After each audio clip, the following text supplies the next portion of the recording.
This is our hero Choi Nam-deok, and he's about to get destroyed by his Asian parents for failing to get into university as he was too busy watching Valorant Champions during finals. And so he instantly begs for forgiveness, but we all know Asian parents, especially in anime, are ruthless, and our boy better rename himself to some Ting Wong. Regardless, right before he's able to receive the short end of the stick, his life flashes before him as his dad goes Super Saiyan, ready to send Choi to another dimension. Unfortunately for him though, Choi wakes up the next day banished to another realm called the Boarding School of Seam Academy, well renowned for how strict it is. Within seconds of getting on board the school bus, a 10 out of 10 teacher you can find on onlysus.com appears out of nowhere and ganks our boy, already quizzing him on what to expect at the academy. Of course, Choi is unable to answer as he can only think about playing Minecraft and competitive Valorant. As such, the super strict only sussy teacher activates her demon mode powers and strikes fear into everyone on board. She then repeats herself out loud, claiming that at the academy, any type of dating is not allowed, and if they somehow find you containing signs of having a crush, then you will be left to fend for yourself at an isolated island. Nevertheless, as the teacher continues to berate other students, Choi ends up noticing the sea begin to surround him from all directions.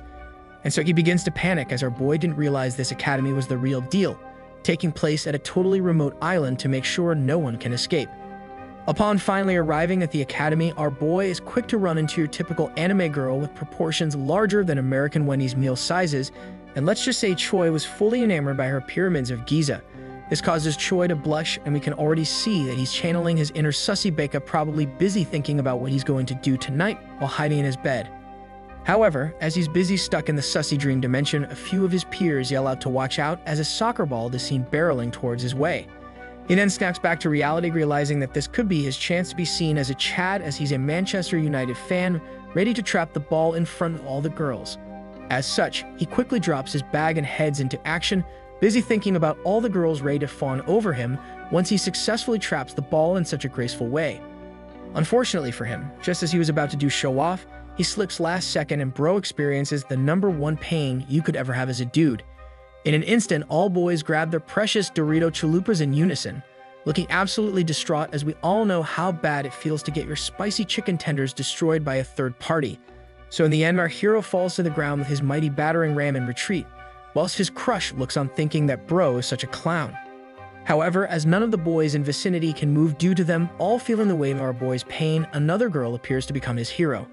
Nonetheless, the girl can't understand why all the boys were writing in pain, so she volunteers to help send our simp to the healing office. Of course, our boy can't help himself but be embarrassed, but he's super thankful that another goddess has appeared before him, eager to help out his rookie become a behemoth once again. Upon arriving at their destination, the two get surprised ganked by a scene so sussy that his rookie gets healed instantly, as they can't fathom what they are seeing. It then turns out that the two have caught a student and teacher fueling the sussy Fire Nation, as the male student kept on attacking the sealed gates of the teacher in front of him. Anyways, his bro kept blatantly staring at the entire ordeal. The girl who brought him here blurts out that she's so jealous of the two, causing our boy to start staring at her instead, totally confused at how someone can rice cake smash in broad daylight, especially spearheaded by a teacher.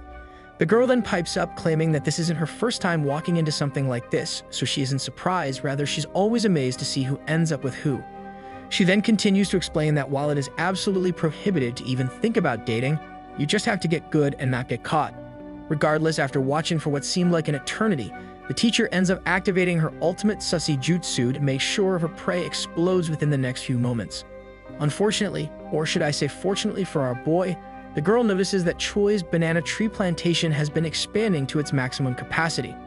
Eventually, she freaks out and calls him out, super worried that something might be wrong with his banana tree, as she's not yet fully aware of a man's powers.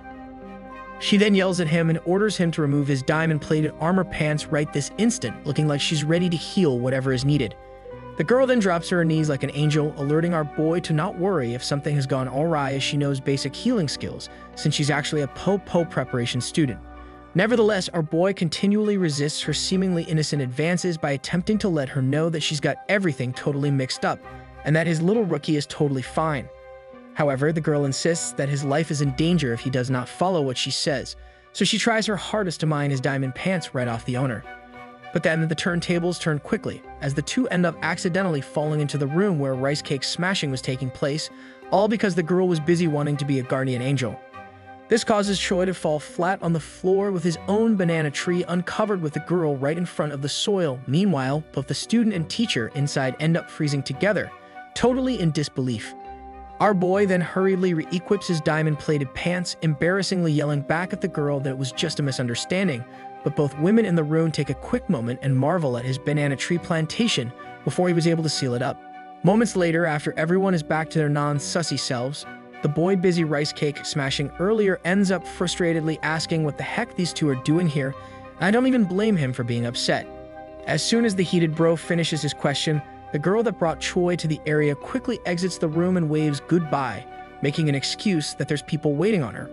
Choi is then left to fend for himself in front of two mega sussy bacchus on his very first day at the academy, so he tries to explain his situation, but who could really believe him?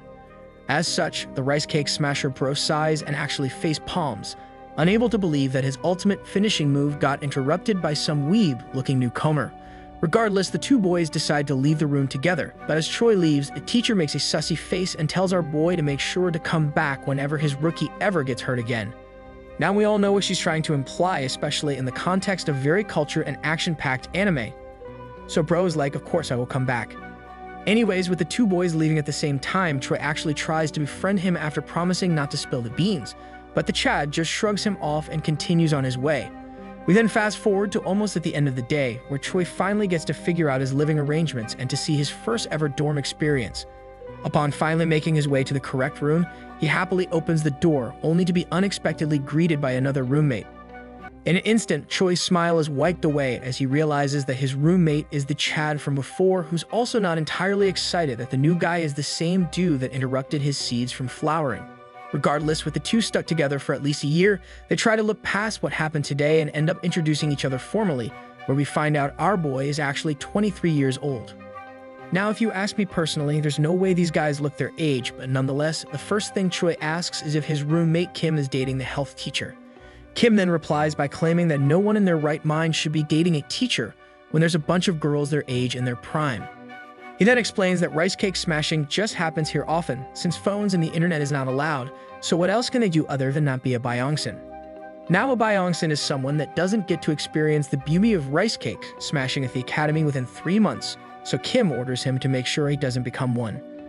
Kim also reveals the fact that once you attend this academy, a lot of people choose to prolong their stay if they think it's heaven, as their favorite pastime is to just rice cake destroy the living out of everyone. Fast forward to the next morning, Choi finds himself trying to find the cafeteria as he forgot to eat last night, but he stops in his tracks after seeing the bus teacher. He then watches on in silence and instantly turns red like a true sussy bacca, busy dreaming about how nice would it be if she rode his bus in secret instead. Anyways, after staring for a few more moments, he decides he needs to snap out of it as his rookie behemoth might escape. So Choi forces himself to continue forward in pursuit of food to fuel him. However, as he turns a corner, in comes a rocket in the form of the red-haired girl from the day before, and this time his taco supreme gets absolutely crushed by her knee.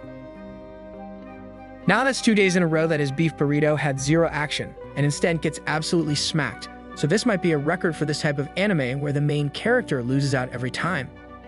Anyways, with the girl unsure on what to do, she just decides to apologize while our boy is busy hating his life. And to make matters worse, the girl actually just left him there to suffer and continued on running by like she's the Roadrunner from Looney Tunes. As such, our boy decides to just spend his Sunday morning just being chilling in an outside bench hoping that his little rookie will cool off. But I'm pretty sure he totally forgot about the sussy teacher's offer. However, as bro continues to cool down, he gets ganked by his crush carrying something with her.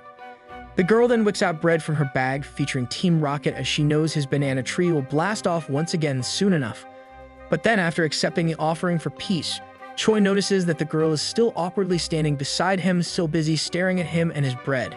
So he stops and realizes that maybe she's waiting on him to give her the sticker that all Team Rocket bread comes with, so he eagerly offers it to her. But as he offers the sticker to her, she pulls out a Mega Chad move instead, as she ends up taking the entire bread from him, leaving our boy totally confused. She then 2 bites it like a true champ, leaving her quite happy, right before she gets called forward by a few of her friends. Nevertheless, with Choi still deprived of some food, he musters up some courage and remembers that he needs to go visit the teacher from before as his Crunchwrap Supreme is starting to hurt even more. Upon arriving at her office, she tells him to sit down and decides to stare at him endearingly. wondering how a boy could get hit so many times in a row. However, I already knew this teacher was something else, man, as she orders him to remove his diamond-plated pants so she can personally go check it out herself. Initially, our boy hesitates and slowly moves away, but she activates her sussy brainwash jutsu to tell Choi to not be embarrassed, as this is totally normal. In the end, our boy goes through with her demands, where she ends up giving a huge smile as she can't believe how lucky she is to witness the largest banana tree she's ever seen. And so she attacks like the Fire Nation, quickly aiming to swallow up the island containing his banana tree with one quick gulp. As Choi gets ready to face the full-on attack by the teacher, he accidentally activates the skill named Instant Harden, as bro became Instant Noodles, but the teacher gets even happier to see the tree being weaponized. Now, if I was Choi, I wouldn't be embarrassed if someone wanted to heal my battering ram by removing my fitted armor pants. But as sussy as the teacher is, she tells him to hold on as she's ready to treat it. Suddenly, our boy feels some kind of wet calamari circling his bean burrito. So he opens his eyes and wonders what the heck is going on, even though bro doesn't even have any plated diamond pants equipped anymore. Upon looking down, Choi realizes that the health teacher is currently busy treating his Geodude by treating it as a Slurpee, and let's just say she's destroying and swallowing it like a championship Slurpee drinker. Of course, instead of shutting up and letting fate happen just like what happened to the Chad from before, our boy pipes up and questions the teacher about her questionable practices. She then replies by continually making Choi look like he's about to explode his volcano, and then stops for a moment because her jaw tightens started to hurt as she can't fathom how large his weapon is. Regardless, our boy quickly gets appeased by her compliment, but then he realized he can't get carried away, so he leans in closer, asking her why she's drinking his lemonade if she said her job was to fix it instead.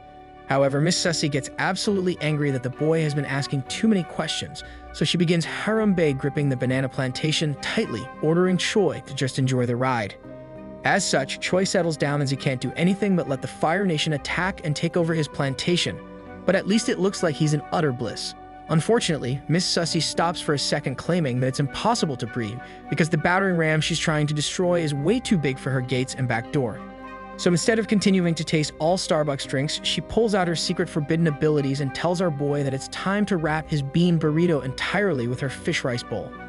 And to do so, she rips open her white decorated armor, but of course our boy is still somehow hesitant even though his chicken tenders were already ravaged by the Sussy wave.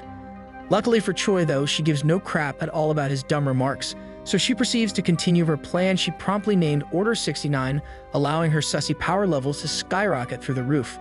Eventually, the teacher breaks the silence like a true anime character, causing our boy to blush as she sweetly tells Choi that today might be his luckiest day ever. And so it was, as his anime gaming dreams start getting fulfilled, as bro always wanted the Sussy Baldur's Gate experience. Anyways, very long story short, bro ends up turning the turntables as he's the one that became the attacker of gates, as the city got absolutely ran over with Choi's champion. And so our bro leaves totally satisfied as if he ate his favorite Panda Express meal, claiming that he has to go take his placement exam now, but he's super happy that his problems were fixed perfectly. Simultaneously, right before Choi closes the door, the teacher yells out to make sure to visit her whenever he has a problem, as she knows she can fix it anytime, anywhere. So fast forward the next day, we find Choi busy cramming since he's still trying to make it to university. And today just happens to be the day where our boy is about to receive the results of his placement exams, hoping that he could at least be better than the average Joe. Upon taking a closer look at his results, he gets a flashback to him playing League of Legends all day as he apparently made it to the Platinum class. But since he's Asian, being a top 15% student isn't enough, as he hoped that he would at least surpass Emerald and land into the Diamond class. Nevertheless, as our boy sulks about landing basically what's equal to a B, he realizes his shoulder has been randomly ganked, causing him to turn around. To his surprise, the girl who broke his little precious yesterday came to say hello, so our boy's frown is quickly turned upside down as he realizes his crush landed in the same class. She then asks if she can sit beside him, to which of course our bro instantly agrees to, trying to act cool and all, but the only thing he can think of is if this is destiny and not the game. After sitting down, the red-haired girl, or is it pink? Let me know in the comments below, introduces herself to Choi as Ahyan, and bro didn't even have to ask. Our boy then crosses his arms and introduces himself, still stunned at the fact that in this school the girls keep talking to him, while in his old school every girl ignored him. Anyways, soy boy Choi randomly comments about how she must be so popular, and that she probably has a lot of male friends. However, Ayan rocks him back to reality and reveals that she actually has none and never hangs out with boys, but Choi is an exception today since he shared his chocolate bread with her, presumptively hinting that she's the queen of mukbangs. Unfortunately, the two's bonding experience get interrupted by their teacher, yelling at everyone to stop talking, but the old man looks like a non-fat Inoki from Naruto. A full hour then passes by and bro looks exactly like me during class as Troy tries his hardest to stay awake, and the only thing stopping him from sleeping is the fact that he's amazed his teacher also looks like a Tekken character named Hihachi. Then, when he tries to follow along in math class, he starts dreaming and craving chicken breast because of the graph in front of him. Suddenly, the Fire Nation attacks again, causing our boy to wake up as he started thinking about the wrong chicken breast as bro could only think of the sussy teacher. But since it's a new year and he's trying his best to be a good student, Troy starts to slap himself awake and to get rid of the odd energy within him. Eventually, the boredom class finally ends and the only two left still sitting in their seats is Ayan and Choi. But our bro took things too seriously, so he's still trying to learn more as he wants to play video games again. Mere seconds later, Ayan gets up and starts worrying about Choi as she can't believe that our boy is planning to skip dinner tonight when it's stir-fried pork day. Nonetheless, Ayan leaves after Choi denies her invite to go eat with her, but I guess he's totally fine skipping out on stir-fried pork as he's tasted the pork of someone else the other day. And so our boy continues to study, with no one else left in the classroom, but me personally, give me some of that stir-fried pork baby. However, as bro is busy getting enlightened, a girl appears out of nowhere and stares at our boy from afar through a window. Eventually, the girl decides enough is enough, so she enters the room and ganks our boy by hitting his desk as Choi was as focused as a tank trying to dive the backline. It's then revealed that the girl is actually the same one that smashed a soccer ball straight at his own chicken tenders, but this time she looks like she's up to no good. Our boy then instantly looks up looking totally not amused, so he asks if she's only here to make fun of him, after she got to see his dragon slayer up close and personal. We then learn that she's actually here to apologize for that incident making his entire Excalibur exposed to the entire world and hopes that Choi could understand as she didn't really mean to also leave him alone to fend for himself. However, as the girl finishes apologizing, the two hear a distinct voice from afar saying that there's only one classroom left that the mysterious person needs to check out. Then, upon hearing footsteps come closer through the hallway outside, the girl panics and tells Choi that they both need to hide quick. It's then revealed that the voice is coming from the teacher that was on the bus during day one, and her name happens to be Miss Yoonbil. Regardless, Miss Ball Hitter frantically explains that Miss Yoonbil is the strictest teacher in the academy, and right now a girl and dude are currently alone in a classroom together, and if found out, there will be dire consequences. As such, she decides that her big brain plan is to hide underneath the desk, while she lets the noob of the academy fend off Yoonbil. Luckily for these two, she makes it right in time as Miss Yoonbil appears to check in on the room, and the teacher already looks passive-aggressive. Within seconds, the teacher stares Choi down and makes a weird face, asking him what the heck he's doing all alone here when it's almost time for roll call.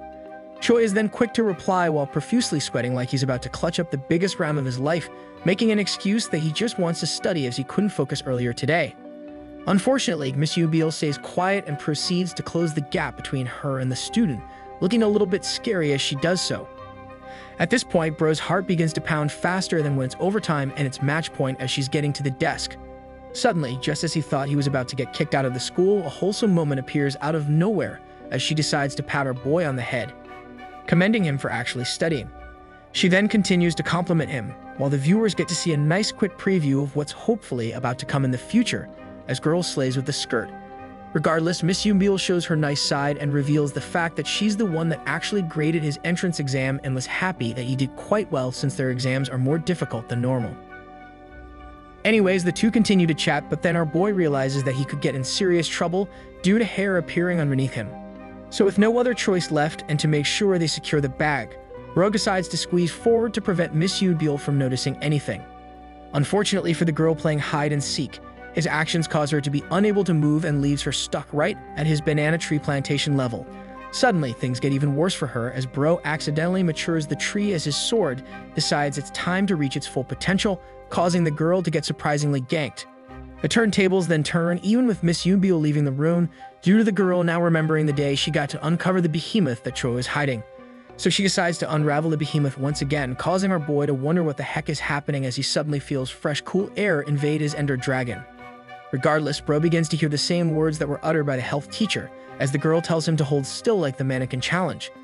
Unfortunately for her though, Bro gets up just as she was about to attack a fresh crunch wrap supreme where our boy begins to yell at her, totally confused, wondering how she could be a po-po officer if she keeps trying to do things like this. The girl is then left speechless, just like me, as I can't figure out why bro keeps letting girls do the same thing over and over, then proceed to back out like a total wimp. As such, the girl gets up as well, frantically apologizing, and tries to blame it on her estrogen levels being way too high this week, as she apparently craved some vitamin D. Shortly after mumbling her apology exactly like her idol Kendrick Lamar, she proceeds to hurriedly leave the room and tells our boy she will never show up in front of him again. But you know what, guys, our boy has to be a sussy baka after all, so he yells out that he's sorry too and tries his best to stop her from leaving. Of course, after Choi sincerely apologizes about making fun of her dream, the girl ends up looking like she's fallen in love, but maybe it's just the sussy taking over. Nevertheless, the two end up clearing all the bad blood between one another, as both happens to be massive Taylor Swift fans. But they also end up finally introducing their names to each other. After formally introducing themselves to each other, it's revealed that the girl's name is Yang Jae-hee, and Choi finally finds out that it was her who smashed the soccer ball straight into him. Regardless, our boy gets a little bit frustrated upon finding out, but ends up thinking that not only is this girl smashing like Madison Beer, but she also plays sports.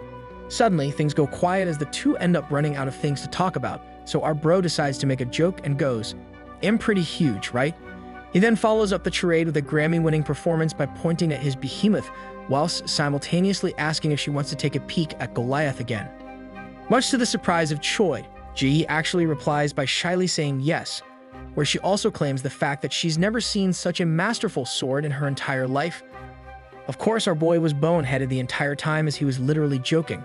So Choi is left stunned and speechless, unsure of what to do. But since this dude is the luckiest man alive, he doesn't have to do anything, as Jae decides to level up by asking if she could be the David to his Goliath one last time. This time, bro is still left shocked at what's unraveling. So he sheepishly asks if she's actually not joking, to which she replies that she's absolutely serious. Eventually, our boy relents but claims that Jae needs to do all the work in releasing his Minecraft cart out of his diamond mine, due to him being too embarrassed to do it himself. And so she actually completes his quest and proceeds to endearingly ask if she can inspect the nether driving even closer. However, since our boy has already experienced his first ever Sussy Nation attacked, he realizes that he's a mega sussy baka and it's time to experience more prime rice cake smashing with someone his age, so he agrees. Eventually, bro claims that it's not fair she's the one only playing Minecraft around here, so he takes the matters into his own hands and proceeds to play intense Roblox with her. Things then evolve into a full-out brawl as time quickly passes. Unfortunately, the two sussy masters get interrupted by a blaring alarm notifying everyone that there's less than 30 minutes until curfew is enforced. Upon hearing the news, Ji quickly equips her full set of Bando's armor and barges out the room like the Flash, telling our boy that they need to leave now as they'll start roll call any moment. As such, our bro is totally left by himself again, and let's just say his shirt is blue this time because it's clear bro got absolutely clapped by blue soccer balls.